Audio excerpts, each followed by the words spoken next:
ይህ የኢትዮሜዳ ምርጥ ገጾች ዝግጅት ነው። በዛሬው ዝግጅታችን በደርግ ዘመን በመረጃ ደህንነት የሕግ መምሪያ ኃላፊ የነበሩት ሻምበል ተስፋዬ ርስቴ ከጻፉት ምስክርነት በባለስልጣናቱ አንደበት መጽሐፍ ላይ የመረጥንላችሁን ታሪክ እናቀርባለን። ውድ ቤተሰቦቻችን ዝግጅቱን መከታተል ስትጀምሩ ቻናላችንን ሰብስክራይብ፣ ላይክ፣ ሼር እንድታደርጉ ሐሳብና አስተያየቶቻችሁንም እንድታጋሩን በአክብሮት እንጠይቃለን።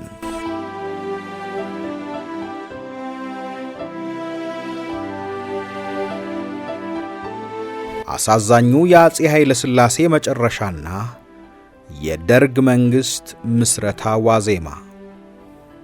ደርግ ሲመሰረት ጀምሮ የቀድሞ ባለስልጣናትን ለፍርድ እንደሚያቀርብ ደጋግሞ ገልጿል።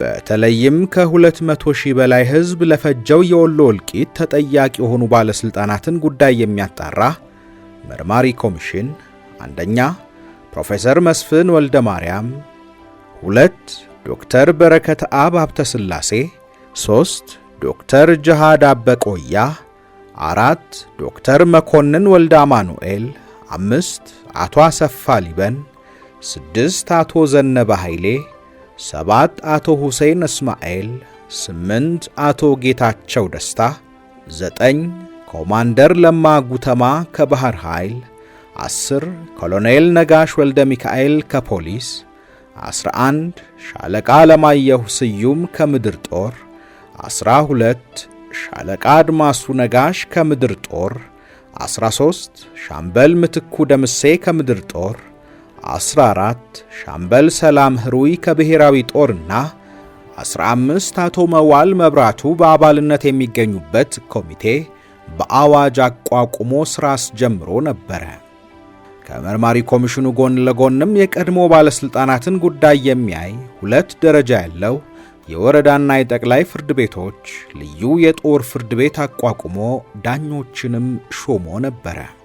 የተሾሙት የልዩ ጦር ጠቅላይ ፍርድ ቤት ዳኞችም ኮሎኔል ንጉሴ ወልደ ሚካኤል፣ ኮማንደር ተስፋዬ ብርሃኑ፣ ሻለቃ መንግሥቱ ኃይለማርያም፣ ሻለቃ ይልቃል ክንዴ፣ ሻምበል ሰሙ ንጉሥ ስዩም፣ ሻምበል ቀለማቸው ገብሬ ሲሆኑ ለአቃቤ ሕግነትም ኮሎኔል ጎሹ ወልዴ ሆነው ችሎቱ በታላቁ ቤተ መንግሥት ዙፋን ችሎት ይባል ከነበረው አዳራሽ ውስጥ ተቀምጦ ነበረ። በዚያን ጊዜ የማዕድን ሚኒስቴር ምክትል ሚኒስትር የነበሩት አንዱ ባለስልጣን መጀመሪያ ከተከሰሱት የቀድሞ ባለስልጣናት አንዱ ሆነው ቀረቡ። ተጠቃሹ ምክትል ሚኒስትር ሕገ መንግሥት ታግዶ እንዲሁም የኔን የምክትል ሚኒስትሩን ጉዳይ ሻምበሎችና ኮሎኔሎች ተሰይመው ማየት አይችሉም፣ ከታየም በዳኝነት መሰየም ያለባቸው ሌፍተናንት ጀነራሎች ናቸው የሚል ተቃውሞ በጠበቃቸው አማካኝነት ለልዩ ጦር ጠቅላይ ፍርድ ቤት ሲያቀርቡ ፍርድ ቤቱ ማየት ይችላል በማለት በይኖ ሥራ ሲቀጥል ድንገት ደርግ የቀድሞ ባለስልጣናትን ክስ በደርግ በራሱ ኮሚቴ ስለሚታይ ችሎቱ በኢኮኖሚ ጉዳይ ብቻ ያተኩር የሚል ትዕዛዝ በሻለቃ መንግሥቱ ኃይለማርያም ተፈርሞ ስለደረሰ የክሶቹ ሂደት ተቋርጧል። ልዩ የጦር ጠቅላይ ፍርድ ቤቱ ከቀድሞ ባለስልጣናት ክስ ውስጥ አይቶ የወሰነው የጄኔራል ቀልቤሳ ቤካን ጉዳይ ብቻ ነበር። መርማሪ ኮሚሽኑ ምርመራውን ማጣራት ቀጥሎ እያለ ደርግ የምርመራው ሂደት እንዲቀዘቅዝ አደረገ። የእልፍኝ አስከልካይ የግቢ ሚኒስቴርና ሌሎች ለዙፋኑ ቅርበት የነበራቸው ቢሮዎችም ፈረሱ። ባለስልጣኖችም ወደ እስር ቤት ወረዱ። ቀስ በቀስ ንጉሡ ከሕዝብ በፍጹም ተለይተው ብቸኛ እንዲሆኑ ተደረገ። አፄ ኃይለ ሥላሴ ኢትዮጵያን ወደ ዘመናዊ ስልጣኔ ለማስገባት አንጻራዊ በሆነ መልኩ ከፍተኛ ጥረት አድርገዋል። ትምህርት ቤቶችን፣ ሐኪም ቤቶችንም ከፍተዋል። ቴዎድሮስ ያለሙትን፣ ዳግማዊ ምኒልክ የጀመሩትን ዘመናዊ ስልጣኔ ለኢትዮጵያ ለማስገኘት ደክመዋል፣ ለፍተዋል። ዛሬ በኢትዮጵያ ውስጥ የሚገኙት ፋብሪካዎች፣ መንገዶችና የልማት ተቋማት መሰረት የተጣለው በንጉሡ ዘመን ነበረ። አጥጋቢ አይደለም፣ በሚገባው መጠን አልተስፋፋም። ኢትዮጵያም ትናንት ነፃ በወጡ የአፍሪካ ሀገሮች ተቀድማለች ማለት ይቻላል። ነገር ግን የማይታበለው ሐቅ እስከ ታኅሳስ 1953 ድረስ ንጉሡ ከፍተኛ ጥረት ያደረጉ መሆኑን ነው የሚሉ ሰዎች አሉ።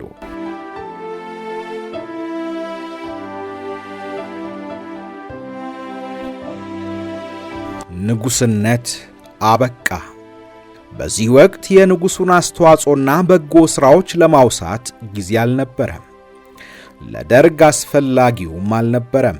ንጉሡ በጭካኔ ምሳሌ የማይገኝላቸው፣ ከሰው ይልቅ ለውሻ የሚያዳሉ፣ የምንወደውና የሚወደን ሕዝባችን የሚሉት ሕዝብ እንደ ቅጠል ሲረግፍ ደንታቢስ ተደርገው ተሳሉ።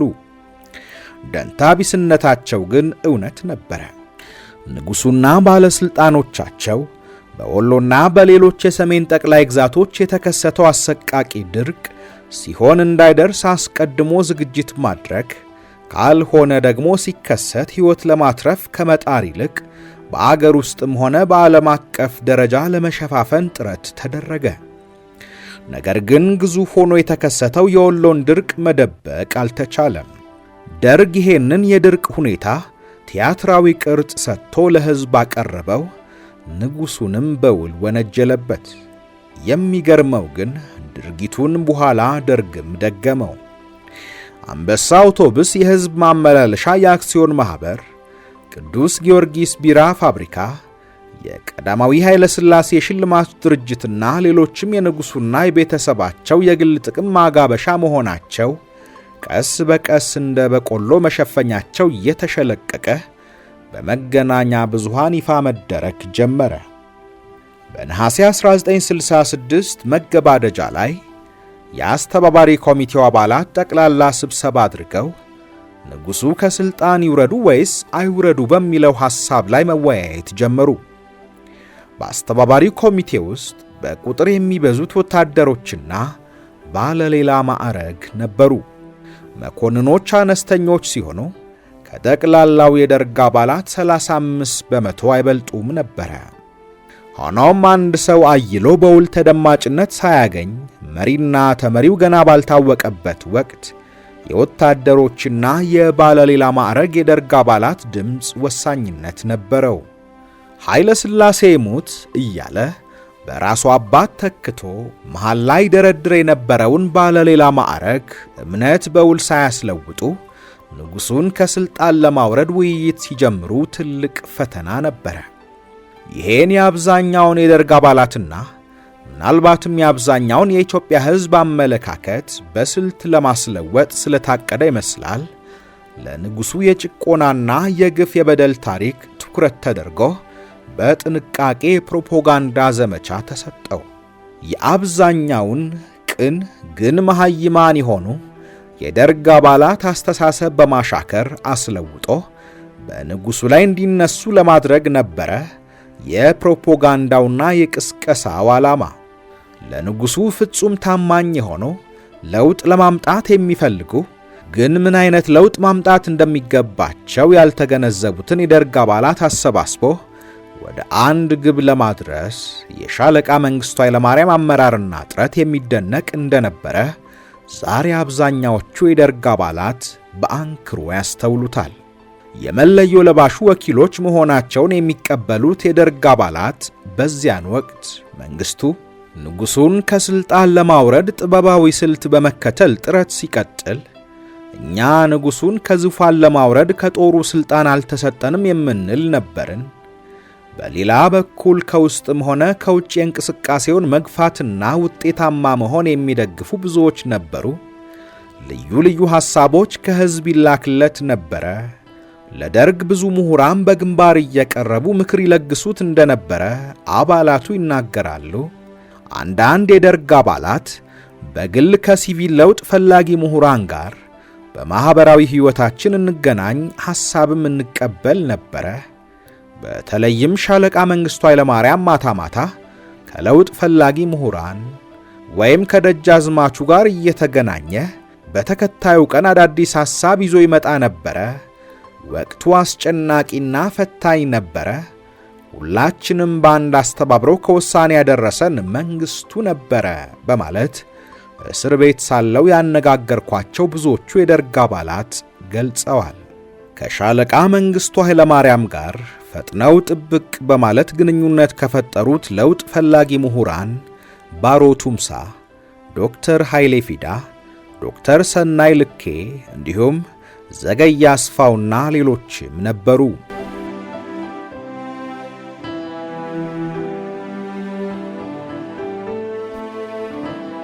በየካቲት የተቀሰቀሰው ህዝባዊ አመጽ ታምቆ የቆየ የህዝብ ስሜት ፍንዳታ ስለነበረ በዋዛ ሊበርድ የሚችል አልሆነም።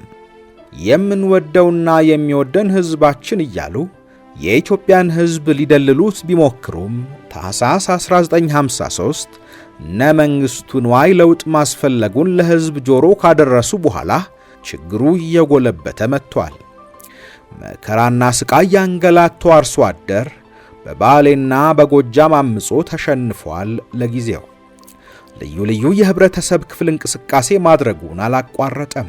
ታዲያ የአስተባባሪው ኮሚቴ በአራተኛ ክፍለ ጦር ከተደራጀ አንስቶ ዕለት በዕለት ለውጥ እንዲያመጣ ከፍተኛ የህዝብ ጫና ተደርጎበታል፣ ድጋፍም ተደርጎለታል።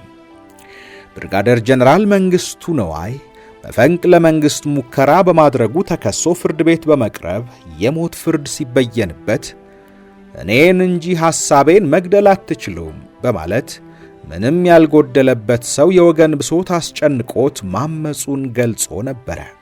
አሁን የእርሱ ትንቢት ተግባራዊ የሚሆንበት ወቅት የደረሰ በመሆኑ ባለተራው መንግስቱ ኃይለማርያም በደርግ ውስጥ ያለውን ልዩነት አቻችለው የእንቅስቃሴውን ሂደት ለመምራት ንጉሱንም ከስልጣን ለማውረድ ቆርጠው ተነስተው እንደነበረ ነው አባላቱ የገለጹት። በንጉሱ ላይ የተደረጉት ቅስቀሳዎችና የፕሮፓጋንዳ ሥራዎች ተራውንም ህዝብ በብርቱ ስላስቆጡት ንጉሱ ከስልጣን ይውረዱ የሚለው ጥያቄ አይሎ አደባባይ ወጣ። ሌላው ቀርቶ ታማኝ ተብሎ የንጉሱ ጠባቂ የነበረው የክብር ዘበኛ ጦር ቤተ መንግሥት ጠባቂዎች ሳይቀሩ እኛ ሌባ አንጠብቅም ውሰዱልን በማለት ለደርግ ጥያቄ አቀረቡ። በዚህ ወቅት ሁኔታዎችን የበለጠ ለማመቻቸት እየተደገፉ እኛ ለኢትዮጵያ ህዝብ ለዘመን መለወጫ የምናቀርብለት ስጦታ የለንም በሚል ርዕስ እንግሊዛዊ ዮናታን ዲምቢልቢ የተደበቀው ረሃብ ብሎ የቀረጸውን የወሎ ድርቅ እልቂት ከንጉሱና ከቤተሰባቸው የተንደላቀቀ ሕይወት ጋር እያጣቀሰ በቴሌቪዥን የማታው ፕሮግራም ለመስከረም 1967 ዋዜማ በደርግ ቀረበ። ፊልሙን የተመለከቱ ኢትዮጵያውያን ሁሉ ስቅስቅ ብለው አለቀሱ። የሥርዓቱን አሳፋሪ ገጽታ እጅግ ከፍቶ ተመለከቱ። በዚያን ዕለት ፊልሙን ያዩ ሁሉ ምርር ብሎ ያነባ ኢትዮጵያዊ የወሎ ረሃብና እልቂት አሳዝኗቸው ብቻ ሳይሆን እያለሳለሰ ወደ ስልጣን ኮርቻ እየተፈናጠጠ የነበረው ደርግ ከመኢሶን ጋር አብሮ ለ17 ዓመታት የሚያደርሰው ስቃይና መከራ እንዲሁም ኢሃፓና መኢሶን ለግል ስልጣን ሽሚያ በሚያደርጉት ሽኩቻ የሚያደርስበት እልቂት፣ ሰቆቃና ዋይታ በመንፈስ ታይቶት ይሆን ብቻ የስልጣን ሽሚያው ቀጠለ።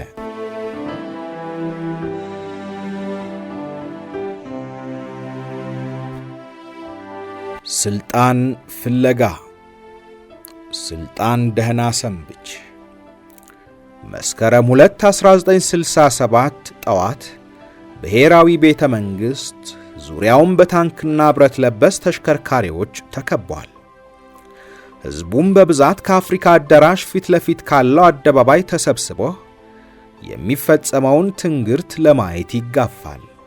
በደበላ ዲንሳ መሪነት 13 አባላት ያሉት ከሁሉም የመለዮ ለባሽ ክፍሎች የተውጣጡ የደርግ አባላት ለአራተኛ ጊዜ ወደ አፄ ኃይለ ሥላሴ ፊት ቀረቡ። ልዑል ራስ ምሩ በተገኙበት ቀዳማዊ አፄ ኃይለ ሥላሴ ከመስከረም 2 ቀን 1967 ጀምሮ ከስልጣን የወረዱ መሆኑ ለደህንነታቸው ሲባልም በአስተባባሪው ኮሚቴ ወደ ተዘጋጀላቸው ቦታ እንደሚሄዱ በደበላ ዲንሳ ተነበበላቸው። ከሚወዷት ስልጣን መለየታቸው ተነገራቸው። በዚህ ወቅት ደርግ ንጉሱን ከስልጣን ለማውረድ አዋጅ ያወጣ መሆኑን በራዲዮ ለመላው ሕዝብ አወጀ።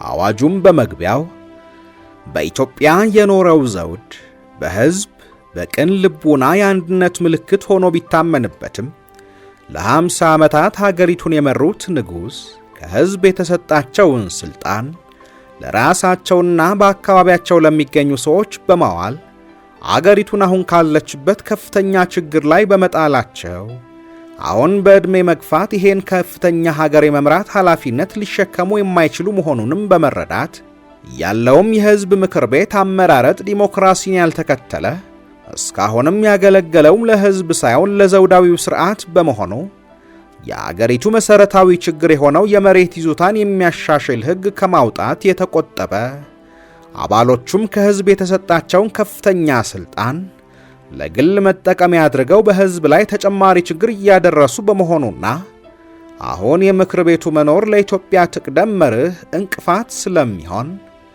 በ1948 ዓመተ ምህረት ሕገ መንግሥት የተዘጋጀው ለንጉሡ ፈላጭ ቆራጭነት ሥልጣን የሰጠ ለውጩ ዓለም ደግሞ ዲሞክራሲያዊ አስተዳደር ያለ ያስመስላል እንጂ እውነተኛ ዲሞክራሲ የሌለበት ለሕዝብ ጥቅም ታስቦ ያልተዘጋጀ ለሰው ልጅ ተፈጥሮ የሰጠውን መብትም ከንጉሠ ነገሥቱ የተሰጠ የሚል ኢትዮጵያን ለማስቀደም ለተጀመረው ሕዝባዊ እንቅስቃሴና የኢኮኖሚና የፖለቲካ የሶሻል እድገት መሻሻል ተጻራሪ መሆኑ የነበረው የመሳፍንት አገዛዝ ሥርዓት ባስከተላቸው ጉድለቶች አገሪቱን በኢኮኖሚ በማኅበራዊና ፖለቲካ ዘቅት ውስጥ ስለጣላት እናም ባለንበት የመሸጋገሪያ ወቅት ልዩ ልዩ የጸጥታ ችግሮች በመፈጠራቸው ችግሮችን አስወግዶ አገሪቱን ወደፊት ለማራመድ የሚያስችል ለሕዝብ ጥቅም የተሰለፈ ጊዜያዊ ወታደራዊ አስተዳደር ለመፍጠር በመታሰቡ የሚል ሐሳብ ይዞ በማርሽ ታጅቦ ተነበበ። ሥልጣን ደህና ሰንብች። አዋጁ አንደኛ የንጉሡን ከሥልጣን መውረድ በአልጋ ወራሽ መርዕድ አዝማች አስፋ ወሰን መተካቱን፣ ሁለተኛ ንጉሡን የሚተኳቸው ንጉሥ ከርዕሰ ብሔርነት ውጪ ምንም የፖለቲካና የአስተዳደር ሥልጣን እንደማይኖራቸው፣ ሦስተኛ የሕግ መምሪያና መወሰኛ ምክር ቤት መዘጋቱን፣ አራተኛ የጦር ኃይሎች የፖሊስ ሰራዊትና የብሔራዊ ጦር አስተባባሪ ኮሚቴ የመንግሥትን አመራር መያዙን፣ አምስተኛ የኢትዮጵያ ትቅደም መርህን የሚቃወም የሥራ ማቆም አድማና ሰላማዊ ሰልፍ ያለ ፍቃድ ማድረግና የሕዝብ ጸጥታና ሰላምን የሚነሳ ተግባር መፈጸም መከልከሉን፣ ስድስተኛ የኢትዮጵያ ትቅደምን መርህ ተቃውመው ወንጀል የሚፈጽሙትንና በቀድሞ መንግሥት የዳኝነትና የአስተዳደር በደል የፈጸሙትን ያለ አግባብ የመበልጸግ ወንጀል የፈጸሙትን ሰዎች ጉዳይ የሚመለከት ይግባኝ የሌለበት ፍርድ ቤት መቋቋሙን ደንግጓል።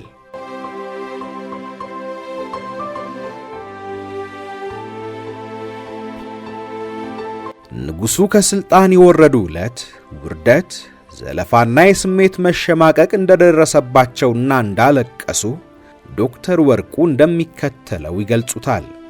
ቀድሞ የለመዱትን ሞተረኞችና ሮልስ ሮይስ መኪናቸውን አሻግረው በመፈለግ የታለች መኪናዋ ብለው ሲጠይቁ ያሰሯቸው ወታደሮች በር ከፍተው ይግቡ ብለው ለጥበት እንደሚወሰድ አዳፋ ልብስ ከኋላቸው ይዘው ገፍትረው ወደ ውስጥ አስገቧቸው። ከዚያ አንድ ወጠምሻ ወታደር ወደ ጎን ገፍቷቸው ከጎናቸው ተቀመጠ በማለት ጽፈዋል።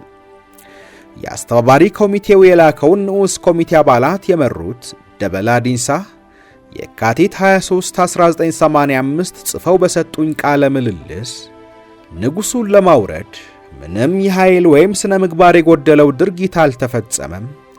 በሥነ ሥርዓቱ ላይ ልዑል ራስ ምሩ እንዲኖሩ የተፈለገው የፈጠራ ታሪክ እንዳይከሰት ነበር እንጂ ሌላ ምንም ዓላማ አልነበረውም።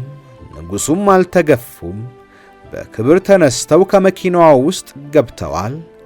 ቮልስዋገን መኪና የተፈለገው ደብቆ ወደ ማቆያቸው ለመውሰድ ለደህንነት ጥበቃ ተብሎ ነበረ። ንጉሠ ነገሥቱ በፍጹም አላለቀሱም። ለማልቀስም ተፈጥሯቸው አይፈቅድም። ደፋርና ኩሩ ሰው ነበሩ።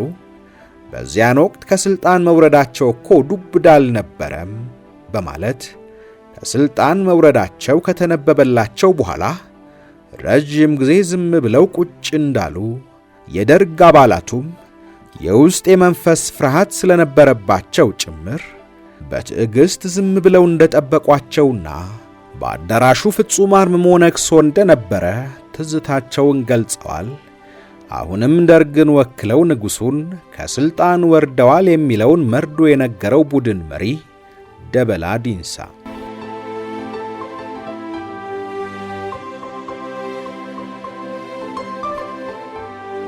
ውድ የኢትዮ ሜዳ ቤተሰቦች፣ በምርጥ ገጾች ፕሮግራም የጀመርንላችሁ ታሪክ አላበቃም። ክፍል 2ን በቀጣይ ዝግጅታችን ይዘን እንመጣለን። ውድ ቤተሰቦቻችን ቻናላችንን ሰብስክራይብ፣ ላይክ፣ ሼር እንድታደርጉ ሐሳብና አስተያየቶቻችሁንም እንድታጋሩን በአክብሮት እንጠይቃለን።